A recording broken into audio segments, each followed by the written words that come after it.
Hello everybody, welcome back. Today as well we have got another video. In this video I'll show you how we can simply go ahead and play One Piece Pirate Warriors 4 with controller. But before that, please do make sure to like our video, subscribe our channel, and yes, without any further delay, let's get into our video. So for that matter, first of all, access your Steam on your computer and simply access the store. And right now over here you can see we have searched the One Piece Pirate Warrior 3, and here in this section, if we go down to the bottom, you can see we do have a Xbox controller as a full controller support. So it does supports the controller. So all you have to do is first of all purchase a particular game and simply access your library of your Steam.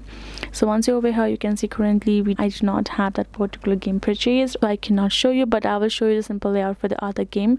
First of all, you have to simply select a particular game right over here. Once you have selected a particular game over here, you will be able to access this option of this settings icon, right? Go ahead, tap on it and simply go to this option of properties. Now over here in the general section, all you have to do is simply go to the section of controller and simply have to tap on this drop down icon and simply have to enable Steam input.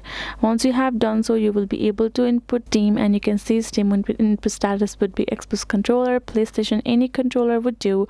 All you have to now make sure is that you have to simply connect your controller with Steam right over here. As long as it's connected, you will be able to simply access your controller with the game right over here, and then finally you will be able to see the little game pad icon right over here. All you have to do is tap on it and simply will be able to view layout regarding it. You can choose to edit as well, otherwise you can simply confirm the layout and start playing just right over here. So that is it, guys. Hope this video was helpful to you all. Thank you so much for watching, and yes, I'll see you guys in our next video.